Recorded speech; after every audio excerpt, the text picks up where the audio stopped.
How's it going, folks? Thank you for watching Tu Esquina Filosófica. I'm Carlos Garrido.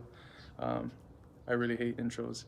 They're the hardest part of the video. But today's a very different video. I'm actually in my school in a random corner to talk about Aristotelian-Thomistic metaphysics. And the main inspiration behind the video is that I have my oral comp exam for my philosophy major to graduate from undergrad in a couple days, and a big portion of the exam is Aristotelian-Thomistic metaphysics. So let's get started.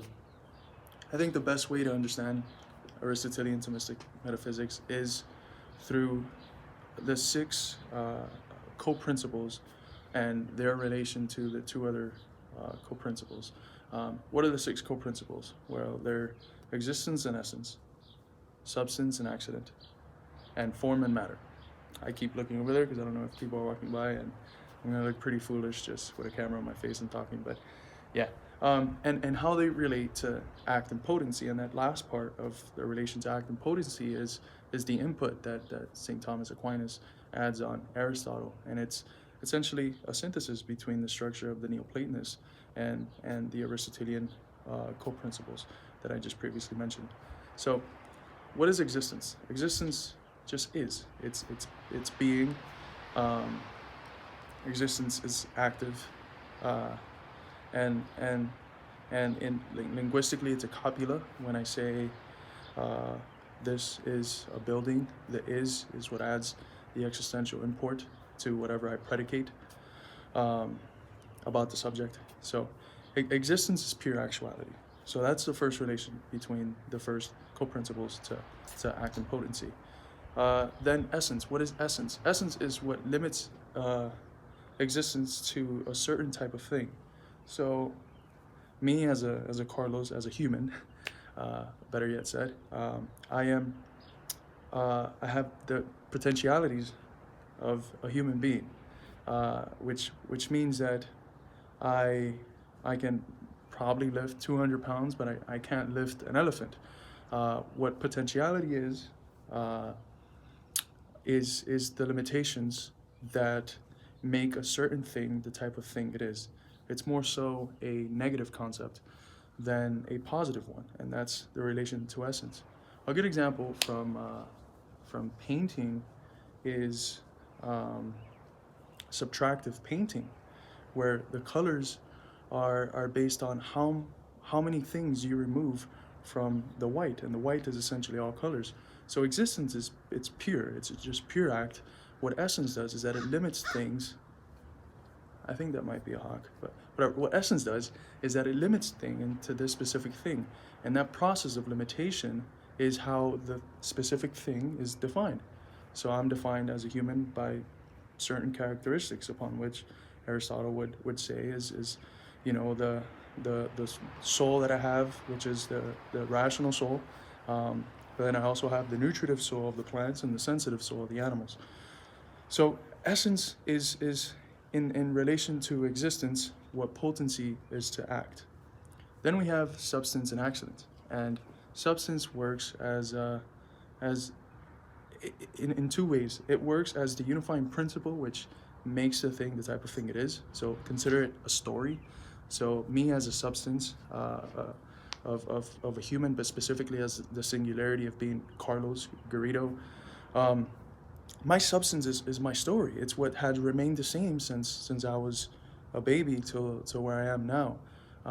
My accident is all the other properties that latch onto my substance, and that in a way are active in my actuation of my potentialities. So a substance can exist in itself and for itself. You can have pure substance, as in the case of God, according to Thomas and Aristotle as well. But you can't have pure accident. Accidents exist latching onto something else that exists for itself, so latching onto another substance. So substantial properties and accidental properties can also not only describe the composition of the essence or the thing as the type of thing it is, or of the formed matter, but they're also principles of change, right?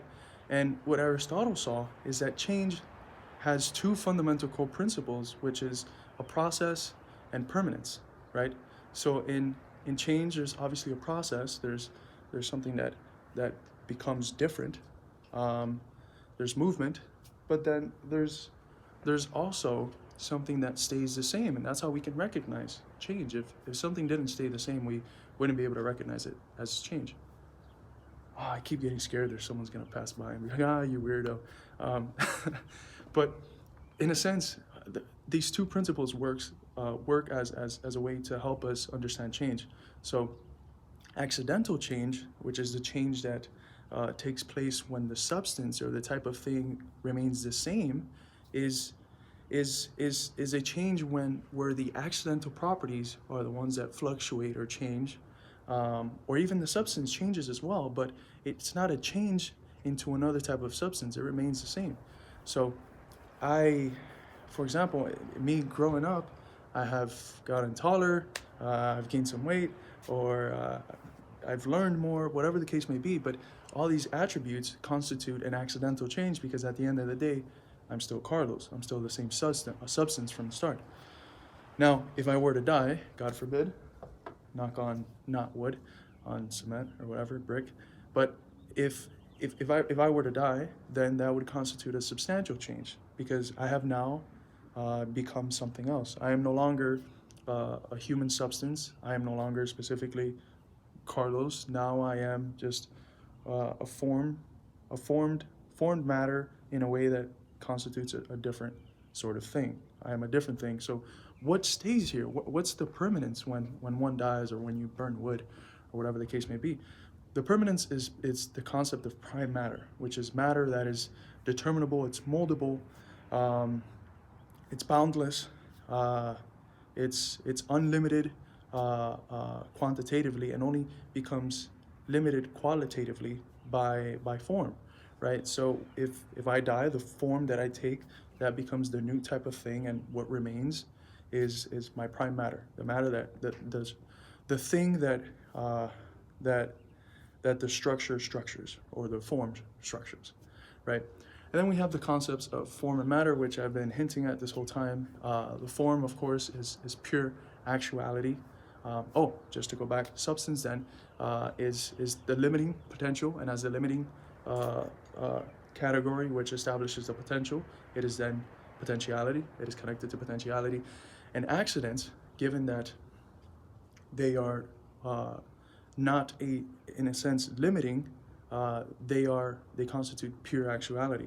So when I act, which is all the time, I'm acting all the time, I am manifesting one of the potential things that constitutes me as the type of thing I am. And in this process, what I'm doing is manifesting an accidental state, which they define still as a perfect state of a certain spatial temporal type of activation of a potentiality, but it's accidental because it could have been something else.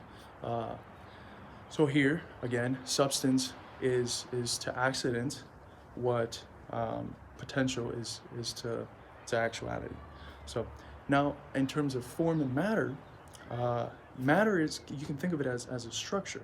It is that which structures, form, you can think of it as a structure. It is that which structures matter, and which in the process of structuring it in connection to substance makes it the type of thing it is. So form is, in contrast to substance. There was a bumblebee that flew, so the video had to be stopped for health reasons, CDC called and stuff. But so we were talking about form and matter. So form is pure actuality, and it's more connected to spatial temporal actuality than substance. Substance limits, and although form is connected to the type of thing it is something that is actual. It's the form that I'm taking right now with my hands and movement and all of that, where matter is here representative of the potential.